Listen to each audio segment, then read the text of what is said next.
We are super excited about doing this.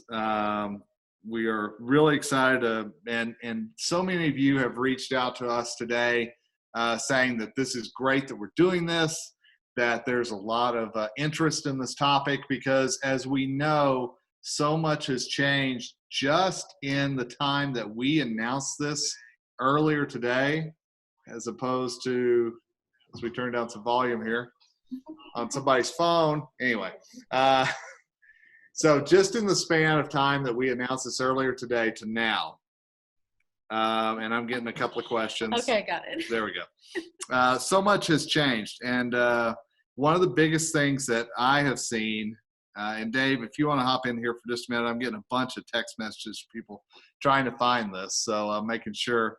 But what are some of the things that have just jumped out at you, Dave, just in the last few hours since we started doing this?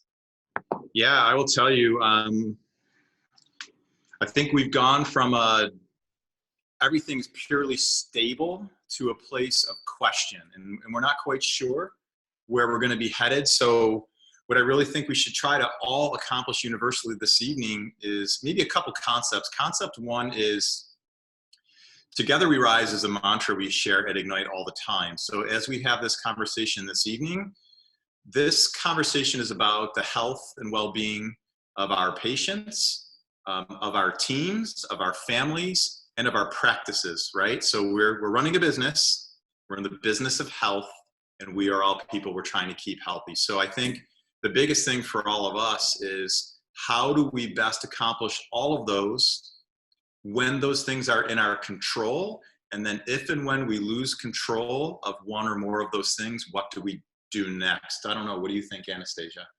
I think it's an excellent point, and a lot of people, not just dental teams, and you've got your partners at home, and what's your home like? There's just so many questions, and to come at individuals with basically, I think to be here to help people feel heard and to help them understand maybe some tips that they may not have thought of to get them through.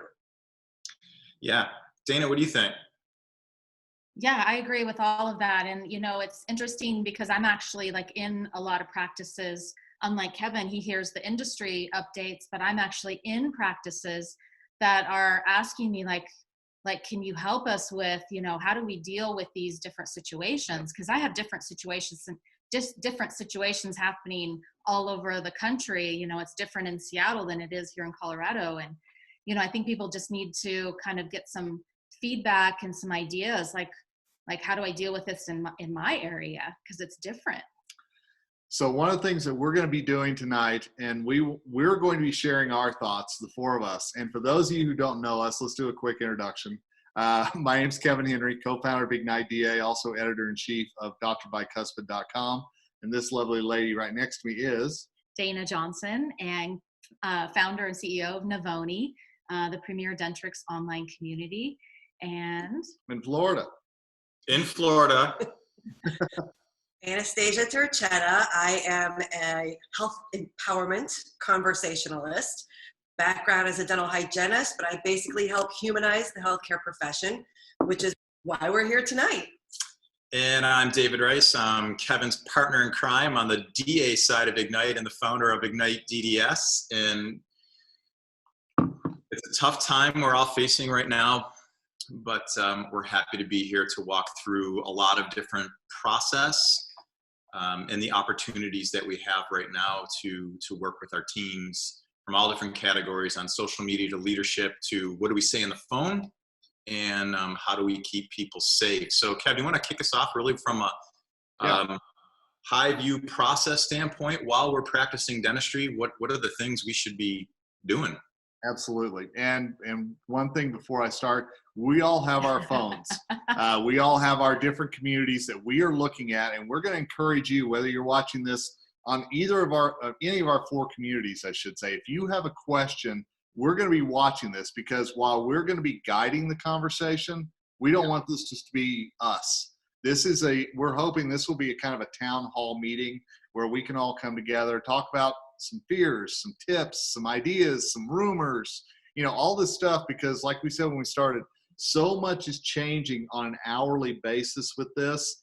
And I guarantee you, when we end this tonight, by the time we wake up in the morning, it will be a different world. And it will be whenever we finish tomorrow as well. So I think we all have to be flexible. I think we all have to, and Dave did such a great video for me, for Dr. Bicuspid earlier this week, about the difference between preparation and panic, and how important it is during this time to really know the facts, know that you're getting good information out there. And we're going to be plugging OSAP a lot tonight, Infection Control Experts in Dentistry, osap.org. That's where you need to be going for a lot of your questions, a lot of things, what's going on. But let's talk about things and that 30,000 foot view. And my job here is to set the table for everybody else. And one thing that Dave and I talked a lot about last week is the fact that dentistry has been battling infectious diseases forever, for a long time, okay?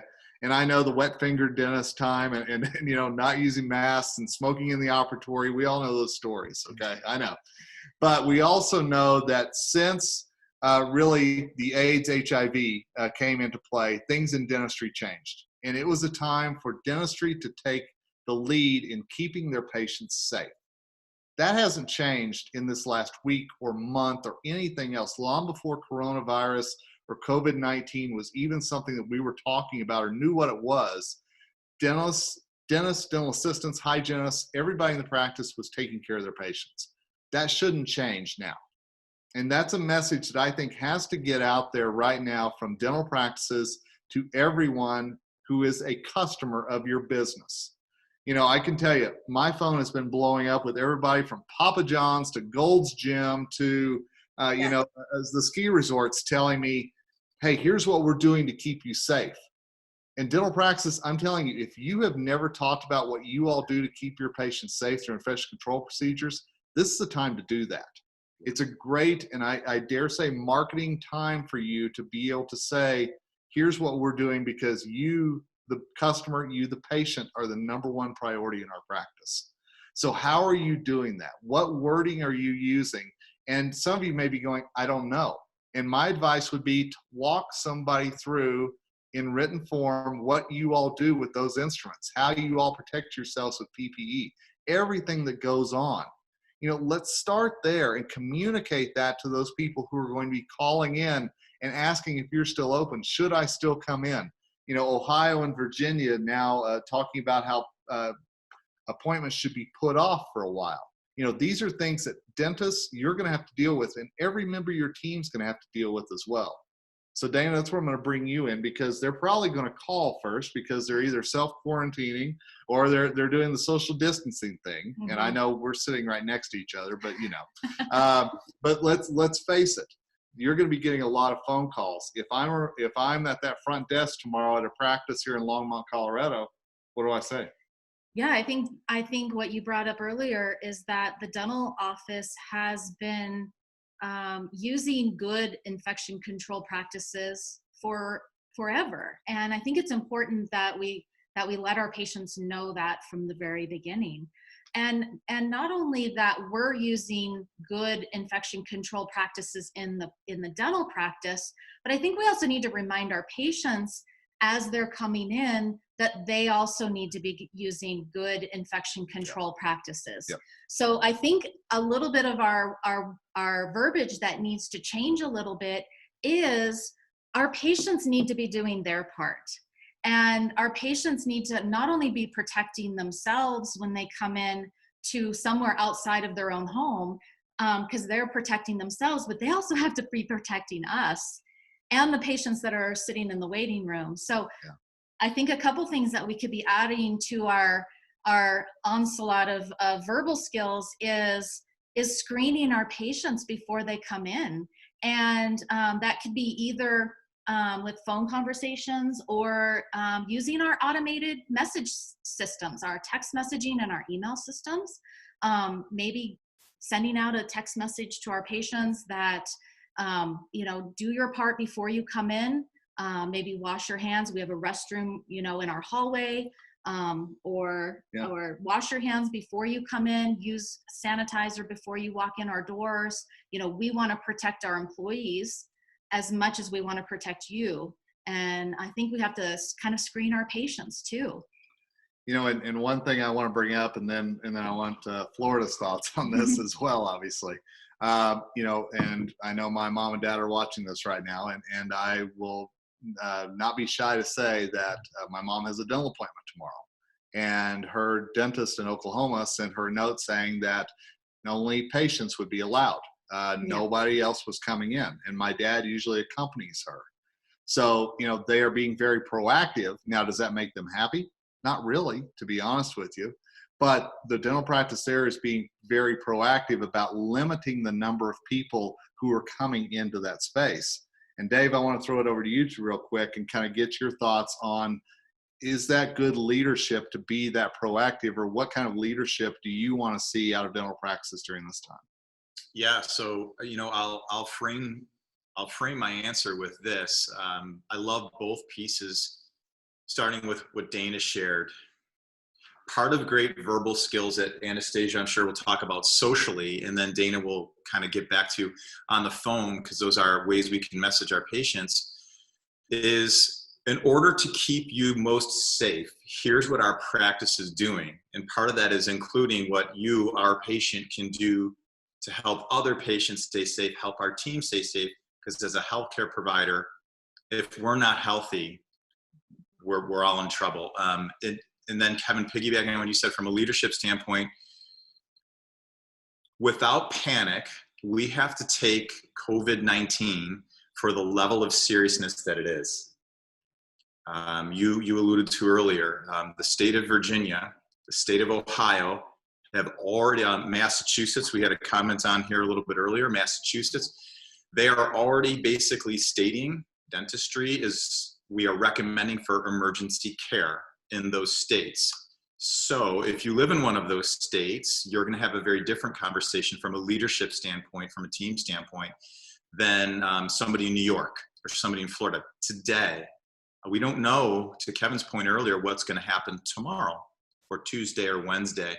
So I think from a leadership standpoint, being proactive is absolutely the way to go. The best leaders get out in front of it. For better or worse, as a country, our leadership got us out in front of this and made some pretty good decisions. We've got some more tough ones coming our way that a lot of us aren't going to like. But if it helps to control what's happening right now and the spread, I think 6 months from now, we'll all be much happier for those hard decisions that are coming. But what would you say? So you started talking about social media earlier. Like, how do we keep our patients calm? And then after that, I'm going to throw it back to Colorado and say, what's the conversation we have tomorrow morning with our dental teams? Because if I'm a dental team member, and I've gotten probably 20 comments already to this point, what's the status of me, my job, and what I'm doing, and my health? But why don't we hit social first and hit that second? Social media, I would say consumers, we're all anxious, but I think, Dayna, to your point, when people call in, it's important to share their systems and their texting. I personally think people are online. They're on Facebook. They're talking about politics already, so they're going to see practice pages. So I would encourage, let's keep that communication open and do, like we loved when our small businesses, like you said earlier, just even sent something out and have it on your social media page. Hey everyone, we are in the office tomorrow. We want you to feel safe. We want you to be healthy. This is what our office is doing. You can do it. It's just super quick. I feel, and keep updating those patients, because if your phones are busy or if people aren't looking at texting, or something like that, and they miss it, at least they have this popping up in their and I just feel that's part of the relationship that makes dentistry so unique. And on social, just share what you're doing. Are you, what are you going to do? What are your office hours? What's your plan this week? And then get your team involved. Sometimes for the dentist and the leader, that's a lot to think about, your team, your practice. Place the hygienist or the assistant, in between, say, hey, what have you heard? What do you think would be a great communicative tool or message that we can place on social media? And then maybe, share a tip along with that. So it kind of diffuses and it shows that you are proactive. So for example, I would say, hey, you know what? I mean, make it kind of fun, because people want to see fun and they want to see happy, in addition to the umbrella of being safe and healthy. So one idea might be like, okay, hey, this is one thing we're going to do. We'll keep you posted maybe every other day, but let's throw the magazines away, and then like show like fun, like the team is tossing the magazines in the trash to show that, you know, we know for a fact that this is, you know, a viral droplet. And then it's little things like that that show people you're human, you care, we're not just behind those masks. And that's intimidating, and especially in a time like now. So I'll have more tips, you know, as we talk, but I hope this is at least helpful to get the conversation started. It's really important on your social media pages that people know, are you open? What are you doing? What's your policy? Just keep it safe and healthy. Yeah, I think it's important that we keep our patients and our team updated regularly, because not just tell people what we think they want to hear, but we need to be open, honest, and transparent about what's really happening in our industry. Because when we're not open, honest, and transparent, then people will make up their own stories, and that's what creates, you know, panic and worry amongst our patients and our team, is when we don't know. And I think when we're open, honest, and transparent on a regular basis, then everybody really knows what's going on. Okay, this is what I should expect. This is what my office expects of me. And I know what measures they're taking. I think I should let the office know what measures I'm taking before I walk in the door, so that they know that I'm a healthy, safe patient walking into their practice. Yeah. Right. And I'm going to dovetail on that if I can. I mean, it's pretty obvious I have a cold. So, I mean, I just took a lozenge to help keep talking. But to your point, Dana, and that's something to think about. I mean, even though you have a cold, that's just something I would say, you know, you have to think about, because we're talking about, is your immune system down? Going to your point, Kevin, you know, getting those facts.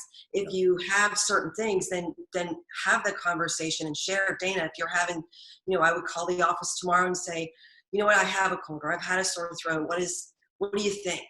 You know, how do you feel? And how am I going to feel safe and healthy as a patient coming in? Or if you're a team member. So for me, am I going to see patients tomorrow with a cold or this, you know, the sore throat to get over that?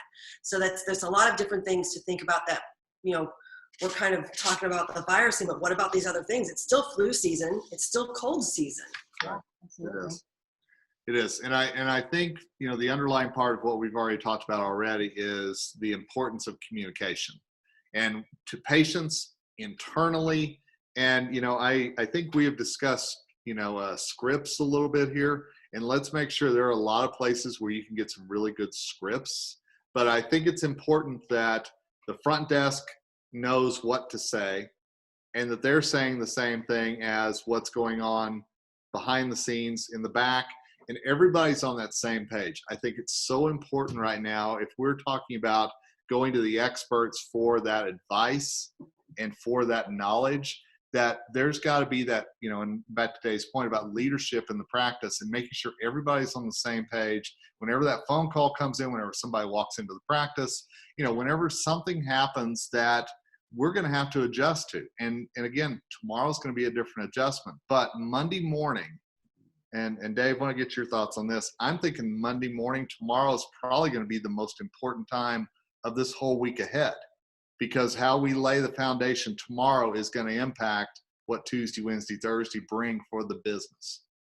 Yeah, I'm going to make a recommendation here, and I would challenge, you know, the three of you to share your thoughts too, because I'm not telling everybody here that my thoughts are the correct ones.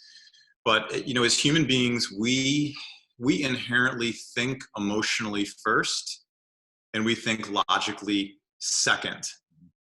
We cannot do that now. We have to think scientifically.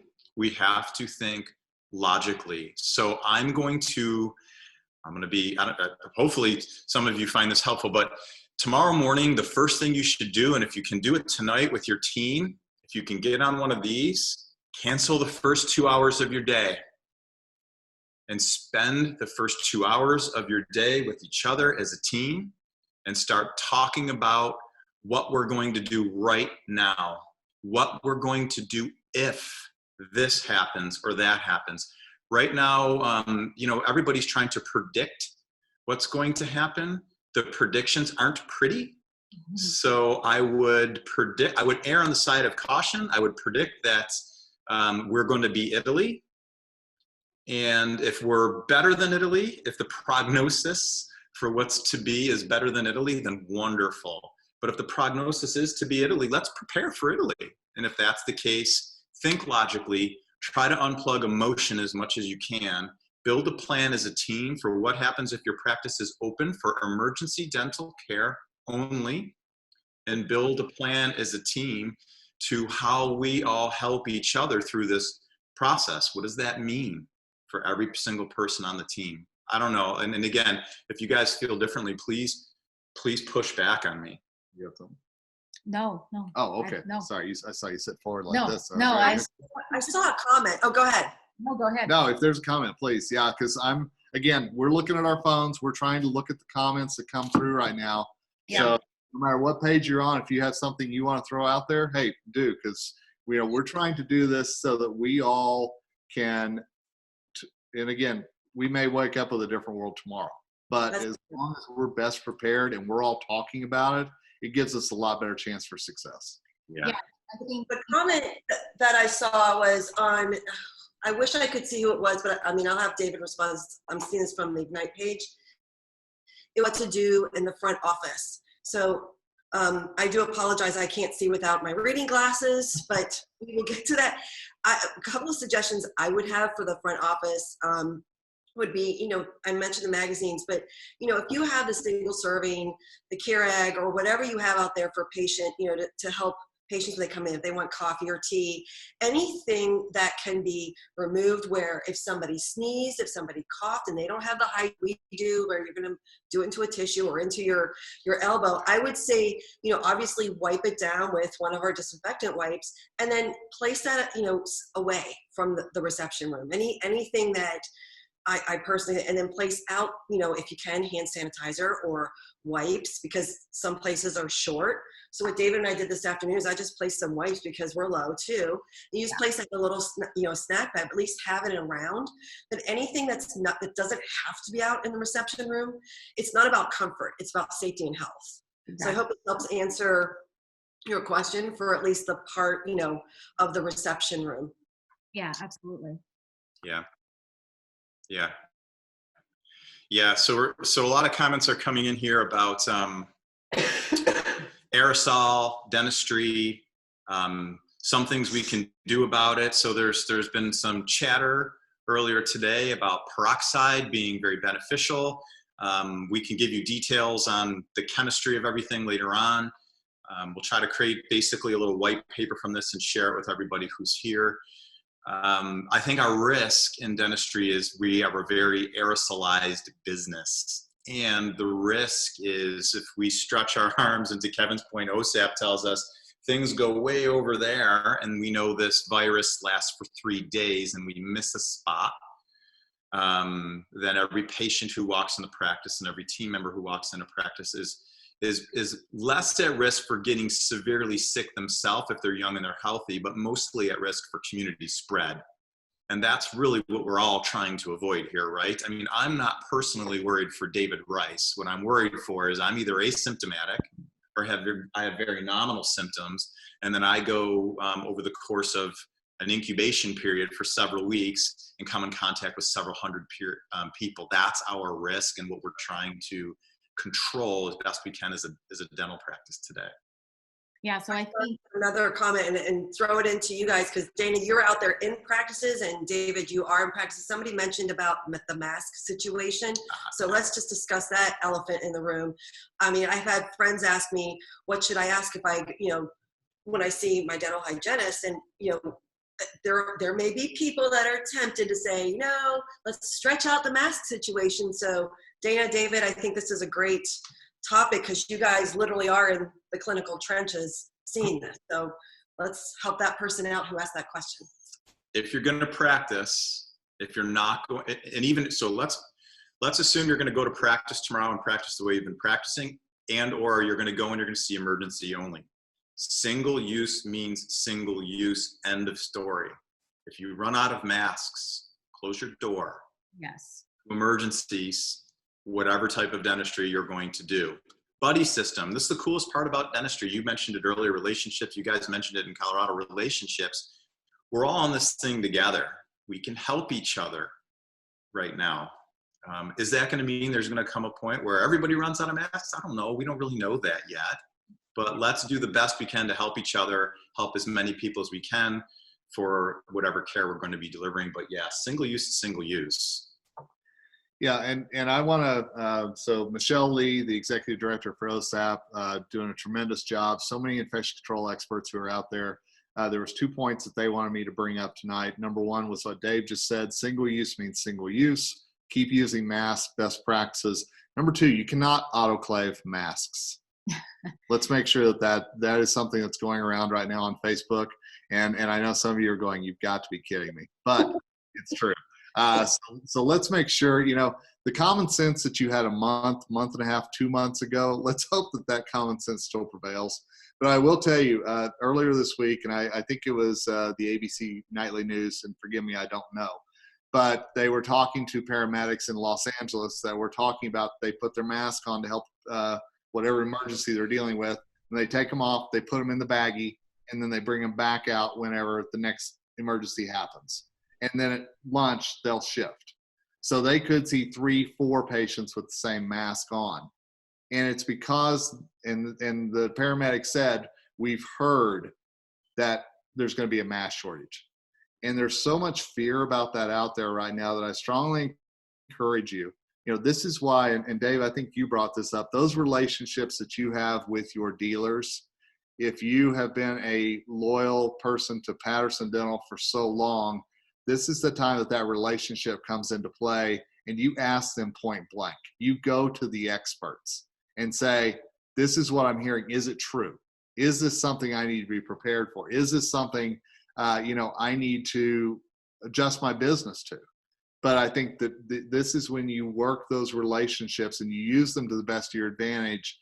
And dental assistants, we know you've got relationships with your reps as well. So, if you hear something stirring around that might be a rumor and you can nip it in the bud, hey, that's leadership right there. Yeah. So some of the comments I'm getting here, and they're spot on. What we're talking about this evening is, what we happen to know in this very moment, which means 30 minutes from now, an hour from now, tomorrow, Tuesday, Wednesday, Thursday, Friday, things are going to change. So whatever you do, err on the side of the most caution. Well, an error Yes, on Jack, we agree. If you don't have a mask, don't treat a patient. That is not what we're saying here. I'm not sure what you're trying to share, but yes, we're sharing that if we're talking about people doing urgent care and emergency care and you have a mask, it's one per use. And if you run out, don't treat. And hopefully you've got a neighbor who's willing to help you with some masks. We're all saying the same thing here. I believe if I'm off base, I've got 3 people to scream at me. No, I think you have to go with the facts. And it's about, like I said, being open, honest, and transparent. And it's asking your local rep. I was in Boise on Friday, and I happened to be in a Shine branch. And I asked the branch manager, I said, so we're hearing rumors.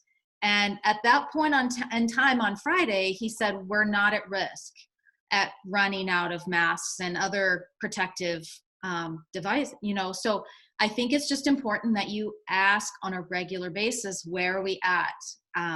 And knowing the facts and being honest with your patients, because we have a relationship with our patients, and not only do we have a relationship with our team and our reps, but also with our patients. So, our patients are going to understand that we have to close our doors if we don't have the equipment needed to keep them safe and keep our team safe. On a note for closing the doors, if that were to happen, let's say they run out of masks, to have the team, like you said, meet tomorrow early, or to have a meeting, I realize that, we're talking about people's jobs. So I'm thinking, and I'm looking at it from a team member standpoint, is what else can we do? Because this is like, this is very scary, but let's say, okay, what's the plan B? So what could your team be doing? And I understand that, yes, we can go in, and I think that we should look at everything and say, how can we make this better for people to be safe, to be healthy for our team?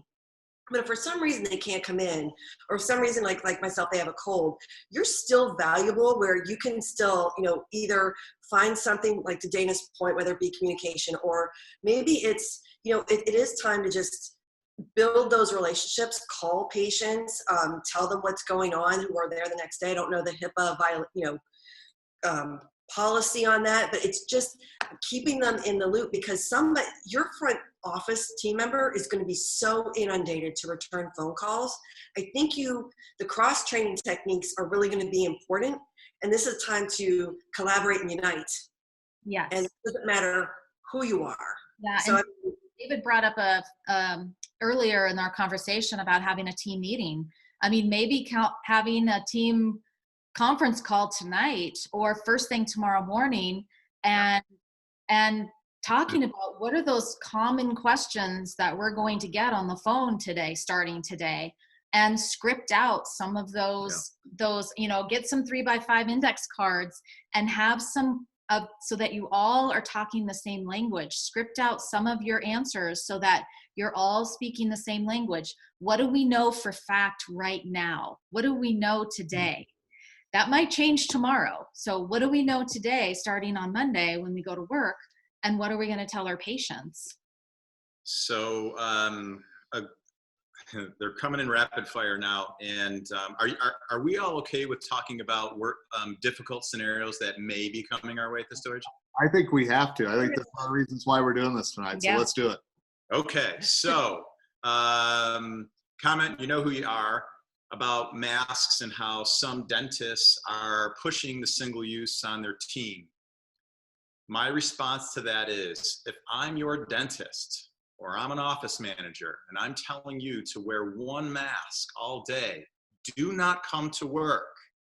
Response already on here, kind of knowing what I would say, and I love it because it's the truth.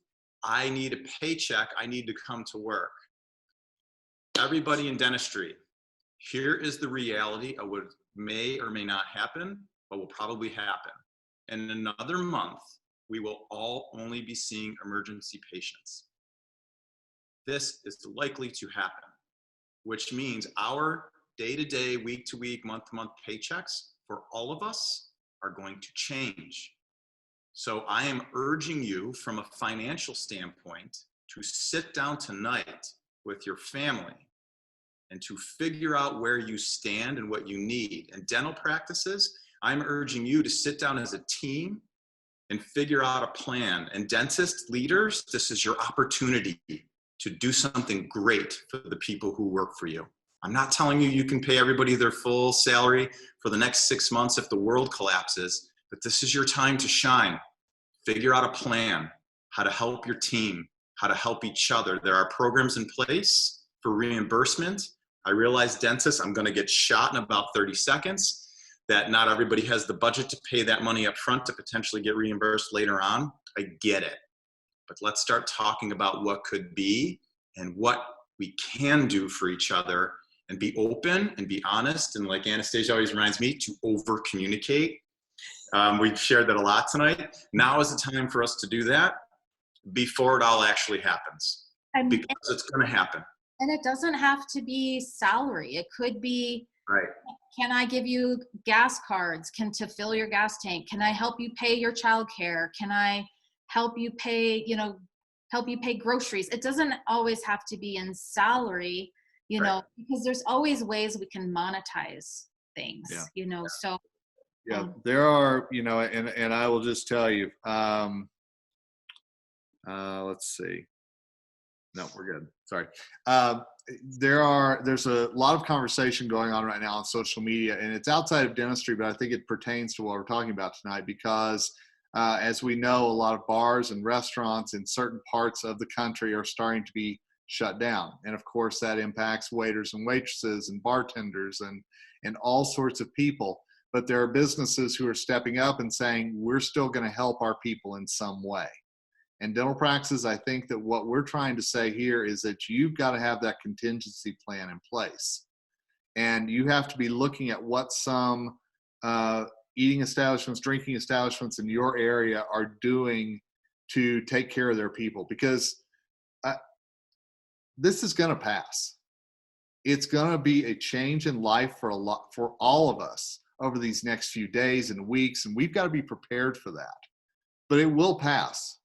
And when dentistry and life gets back to somewhat normal, those team members who you're taking care of and that you're communicating with now and that you're putting at ease in a lot of different ways, I need to make sure that we need to know, or that they need to know, that you've got their backs in the good times and the bad times as well.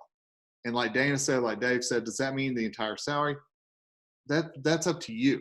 But I think you've got to know your financial situation, and dare I say, gasp, you've got to know the numbers that are going on in your practice right now. And, you know, I encourage you, man, if you don't know how your first quarter's been, this is a great time to figure that out in your practice management software so that you can see where you've been and potentially where things could go and where that gap is in there. Yeah, so there was one doctor online tonight that said they started crunching numbers last week when they kind of saw this coming. So they started preparing last week to see how long they could continue paying their team as this started to unfold. So, you know, we're still not in the worst of it yet. So we still have opportunities and time to prepare for how we can support our team through this and everything. So I think that's great that people are starting to prepare.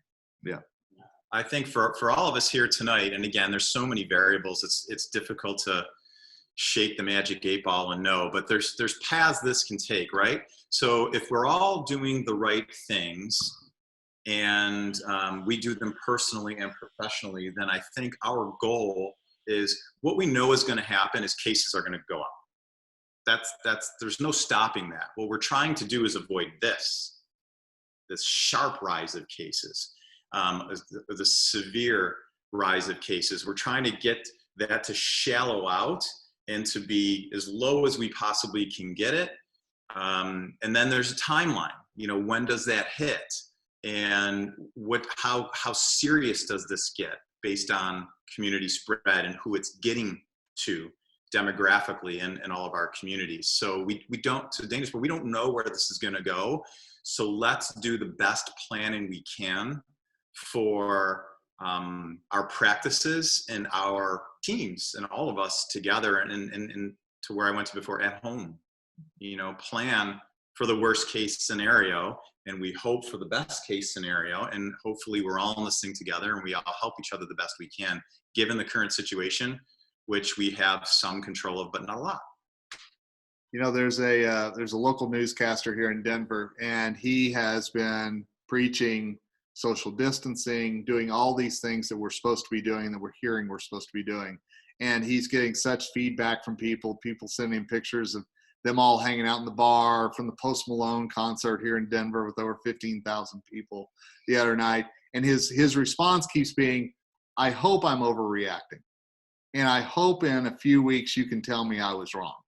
But until then, isn't it better to be safe than sorry? And we hear those words growing up. We hear those words all the time, safe than sorry. But as far as business goes, as far as communicating with your team, as far as communicating with your patients, this is the time that it's better to be safe than sorry. And it's better to practice an overabundance of leadership and caution, because, you know, we don't know where things are going to go. And I'm not doing that to scare. We've talked about this already. But I think that you've got to be prepared for what's to come.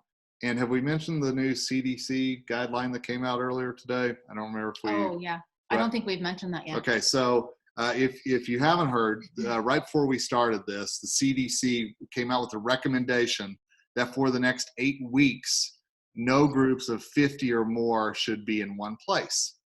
Now, 8 weeks takes us to roughly the middle of May. That's through graduation season for colleges. That's through some pretty major meetings that are coming up in the dental space. That's through a lot of things that are going to impact our daily lives and the lives of our patients. How are you prepared right now to talk to your team, your patients about that? Yeah, so, and I'm going to add to that based on what one of our strongest young dentists out there is kind of adding little bits at a time. So thank you for that, James. But, you know, when we talk about PPE and what we traditionally do in dentistry, what is being shared right now, to the best of our knowledge, is that's not enough to combat COVID-19. So we have to think beyond what we've experienced, used, done in the past, and we have to stay vigilant. We have to stay on top. So if you're not following, to Kevin's point, the CDC, if you're not following the WHO, if you're not following what's going on with your state, hopefully our dental societies are going to be putting out some great information lately. Like, this is something that I don't want you guys to sit home and watch the news all day long, because my God, that's depressing. But it's important for us as part of our process right now, I think, to minimally on the communication side, be checking in, you know, in the morning, in the evening, and maybe as dental practices, we have a designated person on our team who helps us stay up to date throughout the day. I don't know. I agree. I think that it goes back to so many different factors. The facts are going to change as we have more knowledge. I think we, with Dayna, an agreement, we really need to be transparent and share that knowledge, whether it's on the phone, via text. I just truly believe in social, because so many, you all are on social. I mean, look at all, like, we're answering questions. This is a really important place to be. So who is your dentist? They must be on social, I'm sure. Find them and see, are they open tomorrow? Or what are their policies? Or, if anybody is on here and you're part of a dental team, that might be something to think about. And it's letting people know, okay, this happened this morning or this happened this afternoon. Placing that together, because this is it's unnerving, because we've not gone through this before. Like you mentioned earlier, Kevin, it was HIV. I remember that. It was crazy, but is it time to break out the wine? We're at that stage now. My father always told me the grapes were the last step, and we're here. Well, oh my goodness. Yeah, okay. Well, yeah. So clearly, look at you. I like it. Well, let's and I do want to make a point that I heard this past week. I was at spring training in Arizona, and of course, spring training was shut down. A lot of things happened.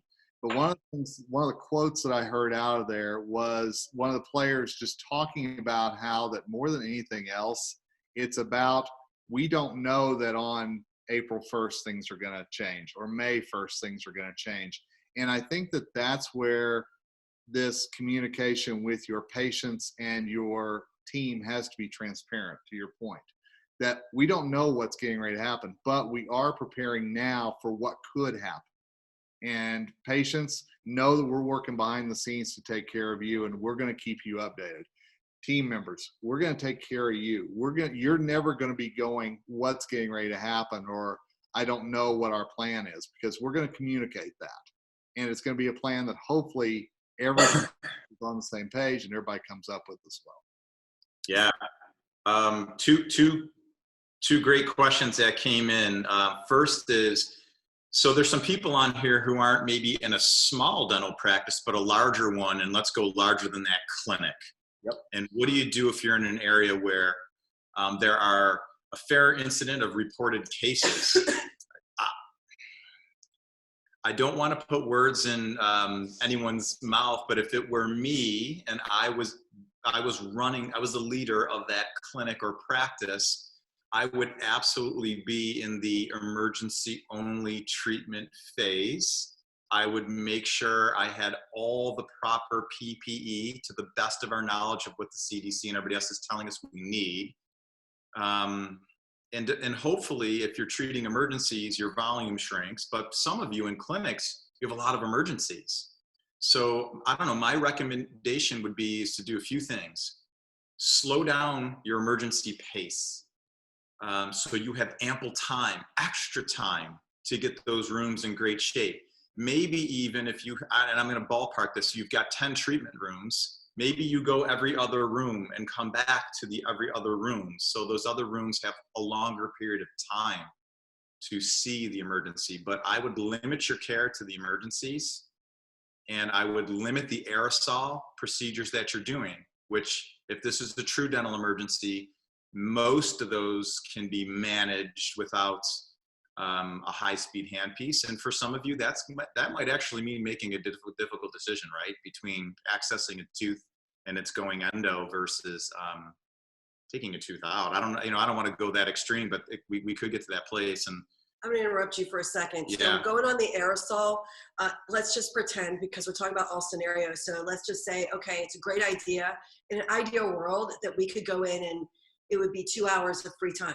Okay, or not free time, but just like reschedule your patients and you come up with a plan. If many of you are like, okay, that's a great suggestion, which it is, and that doesn't happen, what can I do right now? And you're talking about aerosol. Here are a couple of things you can do in your hygiene visit, your health and wellness visit. Tomorrow, first patient is, please show that patient, that you are putting on a new mask. I just feel like they're coming in already tense. So even it's just something small where they see you literally taking a mask out of the box, where they feel, what are you doing over there? Where they feel that, that it just makes them feel a little less anxious. That could be the first one.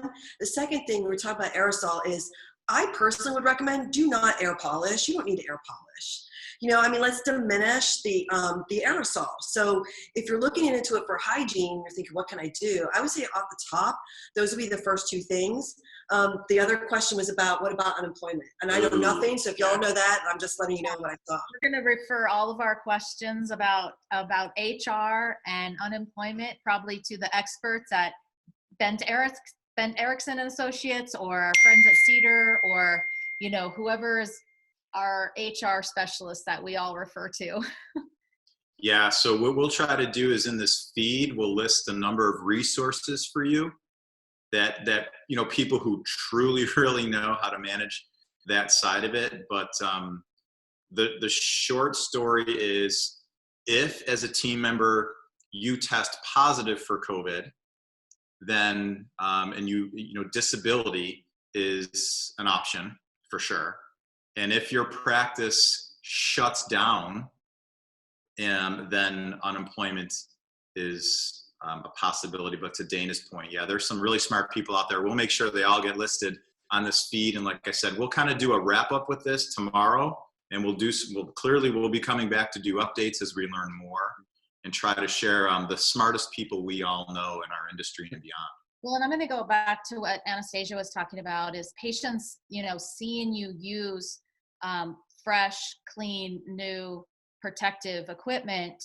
Not only is that the legal and correct thing to do, but also, we have to remember that we have relationships with our patients. And when this all eventually is in the past, we cannot take the chance of breaking that relationship with our patients. We need to earn the trust of our patients right now. And that is with good screening tools when patients are calling on the phone, asking them good questions about, have they been in situations that might have compromised their health? Have they been out of the country? Have they, been in a situation where they may have been around other people that, or in groups, have you been to a concert? Have you been to a festival? Have you been to, a big group setting in the last, 14 days?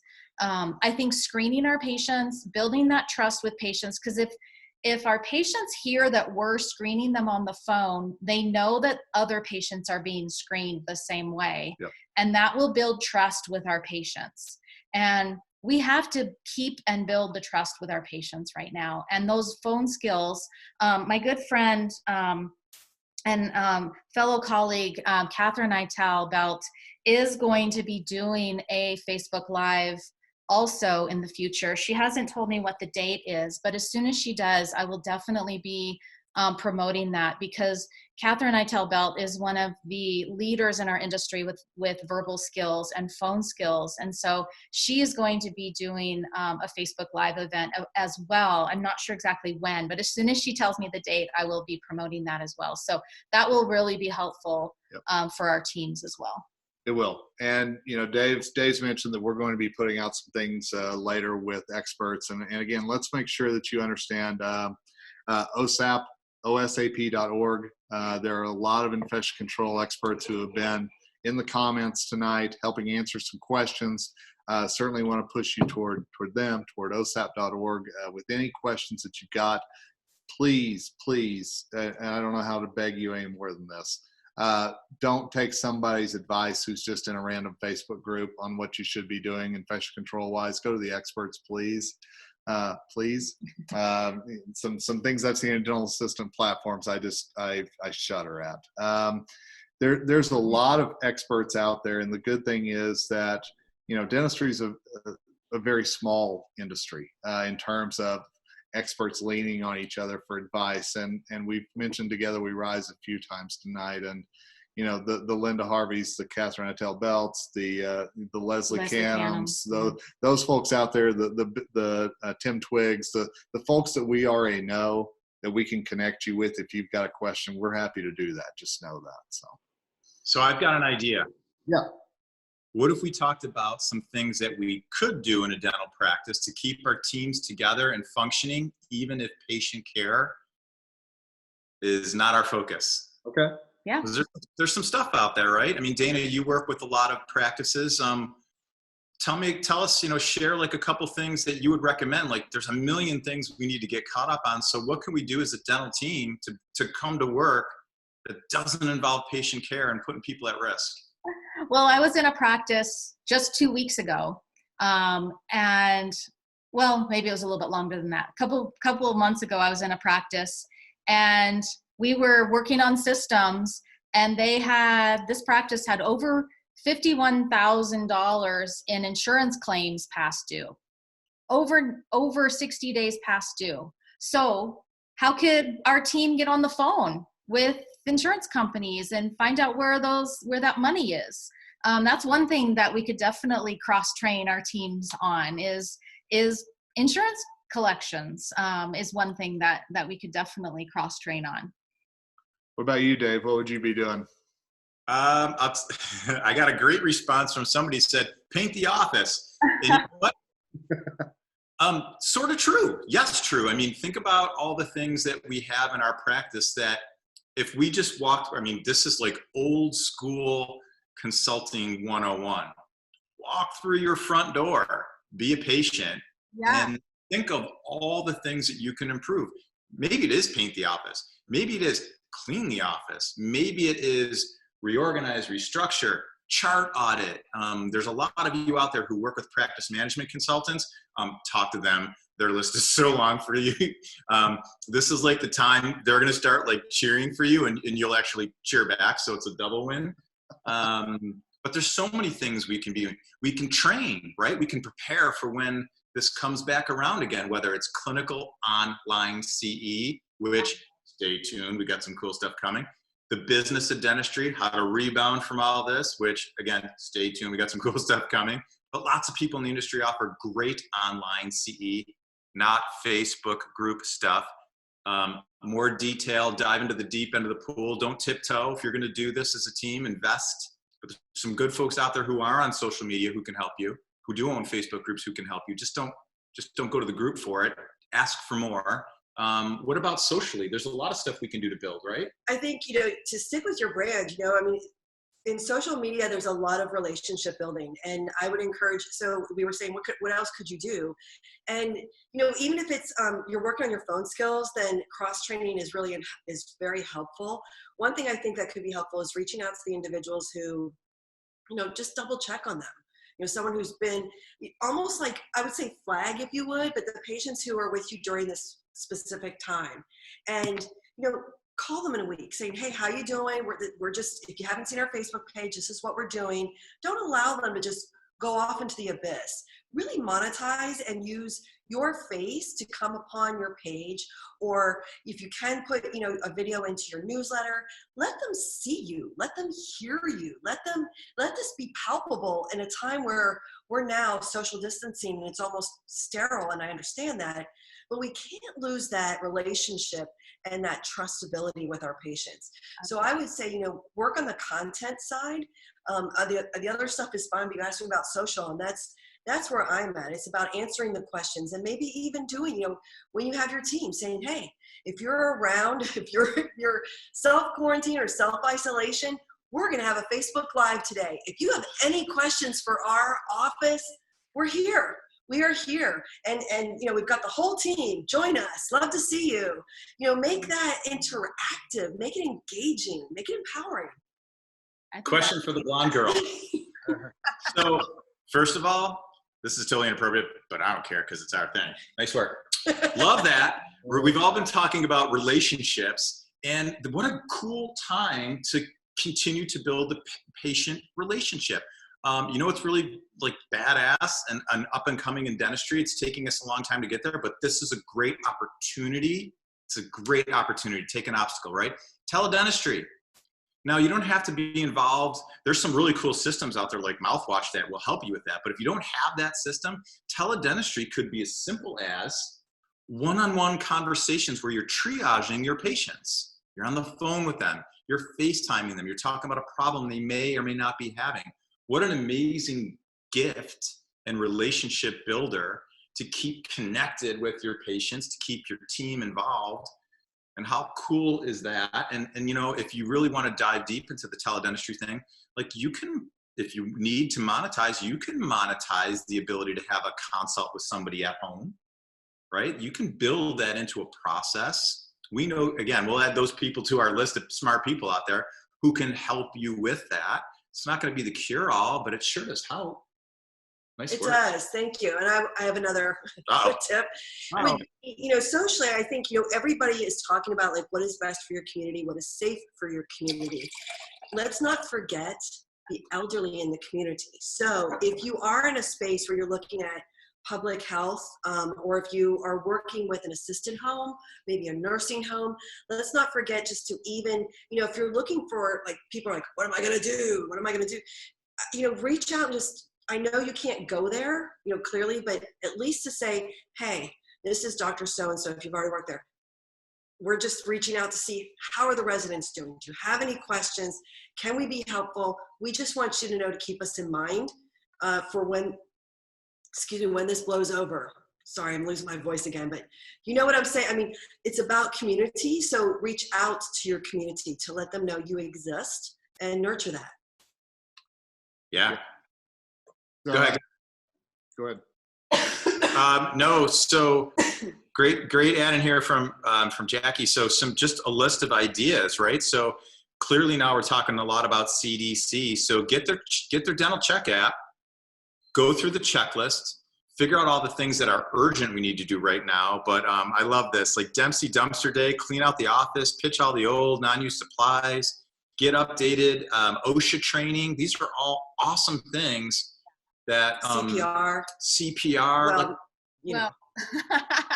I mean, you learn can about take the exam, the written exam. Yeah, but lots of different things we can be doing out there. Those are all great tips to. And I'm kind of a systems girl, and I'm in more offices than probably all three of you, on a regular basis. And I think when I walk into every office I walk into, there's stacks of paper, there's sticky notes everywhere, there's, paper Rolodex still on people's desks. And, it's like, how can we maybe convert our systems to a more paperless environment? How can we take advantage? I'm a software trainer. So how can we take advantage of our software in a way that we could maybe clean up some of these piles of paper in our office and create more efficient systems? So then when we are on the backside of this, that we are running a more streamlined, more productive, more profitable practice when we are on the backside of this. So, look for those ways of finding those online resources where you can learn how to transition maybe into a paperless environment. I would say that a lot of offices think they're paperless, but they're really not. And, this is a great opportunity to maybe do some CE with your team and create some systems that have been on the back burner for a while and learn more about your software. And because so many offices are still doing things in the old fashioned way on paper and in books and in 3-ring binders. And I think that's a great opportunity right now. I love all those ideas. Dayna, you're so right. Very We all have a Ferrari in dental software, but we probably drive it like a 30-year-old Malibu, right? Nothing against the Malibu. You might be a little passionate about that, just this much. I mean, it's possible. No, I know. Oh, and the fact that my company can give CE, so Oh, here we go. Okay. so you know, Now we're getting if close, so. we can do online CE and take advantage of some of this downtime, I mean, what a great opportunity. I love that. And you know what? I'm going to piggyback on something Dayna said earlier and talked about verbal skills. So we clearly need excellent verbal skills now to maintain patient relationships, no matter what direction this takes. No matter how severe it gets, we need excellent verbal skills for our team, each other, for our patients. But verbal skills in the future, Kev, can we send everybody on this little feed the link you and I have to build like the human behavior and the disc verbal stuff that we've got? Absolutely, yeah. Because we are building that, and we can make that happen. I have a feeling. Yeah. Shot in the dark. Right. Awesome. Yeah, I will tell you guys. This is not about me. This is about there's lots of good people in our industry, but clinical dentistry is super important. We have to walk our talk, but helping our patients build relationships and have great verbal skills are your ticket. And now more than ever, we need them. So yeah, get great on all the things you can learn about whatever it is you own already, and you just haven't invested time because you don't have it. We've got it. And then maybe really work on your verbal skills if you haven't. And if you have, brush up on them as a team, because what a perfect opportunity. We're gonna have a little time together to do that. Yep. Any other thoughts, guys? Yeah, You have let's. something? I just want to throw out one thing. Linda Harvey mentioned on the IgniteDDS page that OSHA has come out with a new publication this month, guidance on preparing workplaces for COVID-19 for all employers. So that's probably a good thing to go to the OSHA site and make sure that you have that. And yeah, let's wrap up with some final thoughts here, because I know we've gone for more than an hour. And thank you to everybody who's joined us. We appreciate it. But Anastasia, what's the last thing you want to drop on people before we log off for the night here? The word, I would say collaboration could not be overemphasized than preparation. And really, to me, I feel that unites all of us, because it's about all of us coming together and being empowered to make it through this. So really, that's what it is. And the points that we made along the way, and maybe we could get some of those talking points that we've all had or in our notes here, and place them in a PDF where they can find them on IgniteDDS or IgniteDDS. And I think that might just help start the conversation, because even though we are the professionals sitting here, the final point I'd like to leave you with is, we're just the start. So we like to take it to the teams, take it to the consumers. And that's where, your knowledge becomes your power. Yep. Dayna, what do you think? Well, everything that we've talked about today, being open, honest, and transparent. But I read a post today. One of my good friends, Rita Zamora, posted up. I don't know if you guys read her post today, but she shared, I think she shared a post from someone. And it was about that this is a really great opportunity for all of us to really be present in the moment and not be so frustrated that our kids are home, or so frustrated that we are not working, but really, like, now we get this opportunity to spend time together. And I mean, now we actually get to collaborate on some really cool stuff. Yeah. And it's true. And not only the dental team now, I mean, what a great opportunity that's thrown into our lap that we're all frustrated with, but can we turn this into a really great opportunity for our teams to maybe build some new momentum, some new things within each other and with our family? Now if we're stuck at home with our family,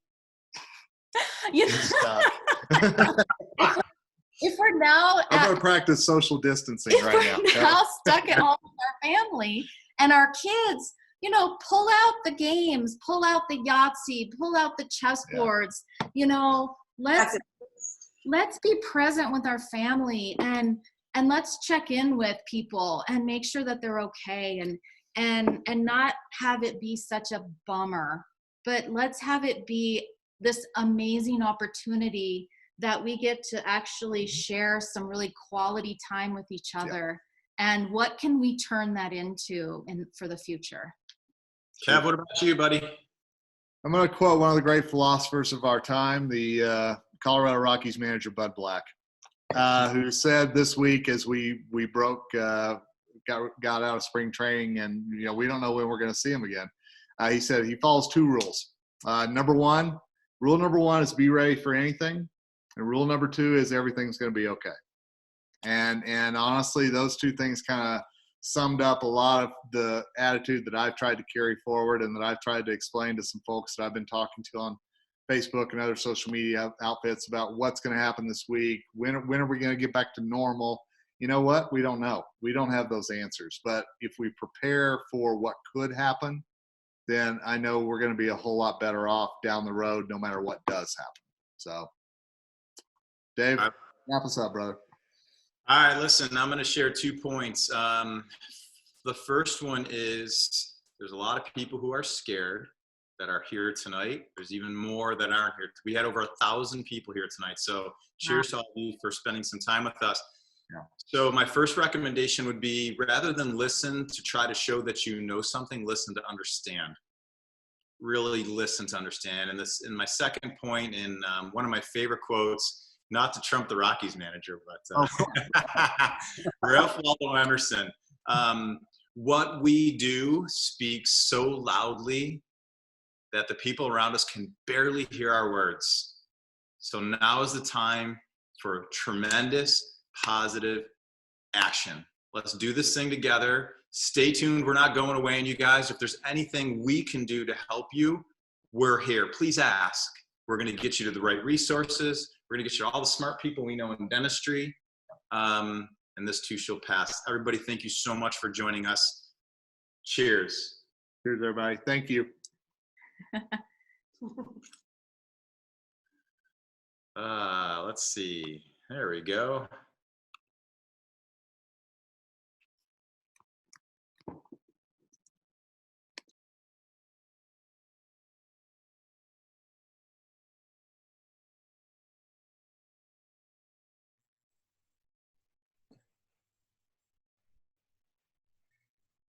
That was good. I did that smooth.